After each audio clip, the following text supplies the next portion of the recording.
Sadhguru Nath Maharaj Ki Jai, and welcome to Jagadambe Reads the Holy Books of India, Bhaktavijaya307.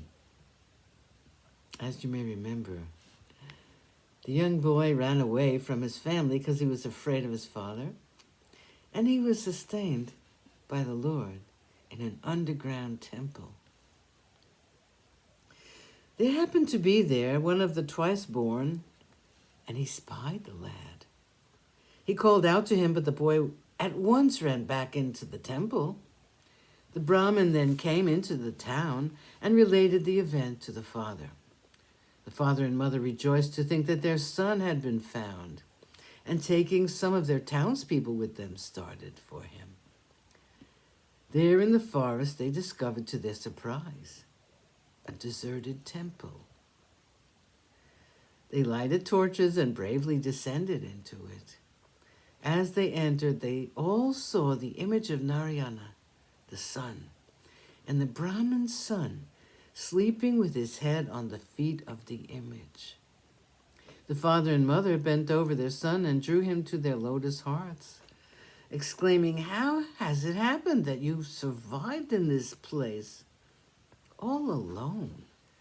Tears flowed from their eyes. The people then asked him, "How have you kept yourself alive here? For your hunger and thirst, you surely could not obtain food here." He replied, "A supremely glorious, radiant Brahman has appeared to me here. He has fed me with milk and thus saved my life." Hearing these words of the child, all marveled, exclaiming, evidently seeing the child's trust and devotion, "Surya Narayan, the sun, has manifested himself to him." And it was because the sun had manifested this delight in the boy that he was given the name of Bhanudas, servant of the sun. The parents, carrying him on the hip, returned to the town. They remarked to one another, "It is God who has saved his life. Let us forbear speaking to him in harsh words. Narayana, in his mercy, has given us this gift of a son. Whatever events are fated to occur, they'll take place in time. Why should we needlessly distress his heart?" Thus comforted in mind, the parents let affection govern them. "We will not assign him the task of acquiring knowledge," they said, "lest he should again sulk and leave us." They now made search for a bride and had Bhanudas married. But in the intervening days, Bhanudas devoted himself entirely to the worship of Sri Hari. Honest Bhanudas becomes an unwilling peddler of cloth. When the allotted life of Bhanudas's parents had come to an end, they passed away. Bhanudas, however, without concern for consequences, was unwilling to engage in any worldly occupation. He would serve no one for remuneration. He would engage in no trade or commercial dealings.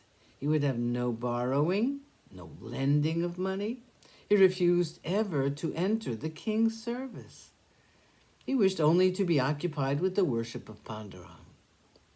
There was need, however, in his home for food and clothing. His wife, moreover, was distressed in mind, and although he had children, yet he lived indifferent to all worldly needs. A few men of influence therefore came together to speak to Bhanudas of his affairs. "Your wife needs food and clothing," they urged, "but you seem unable to comprehend this. While your father and mother were living, they bore on their own heads the burden of your worldly affairs.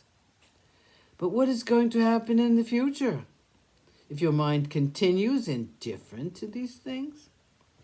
It is also true that you have not acquired much learning. Hence, we make you a certain proposal. Let your ear listen with respect. We will supply you with 100 rupees as working capital. Buy cloth and peddle it. Sadguru Nath Maharaj Ki Jai. Thank you for coming. I hope you come again.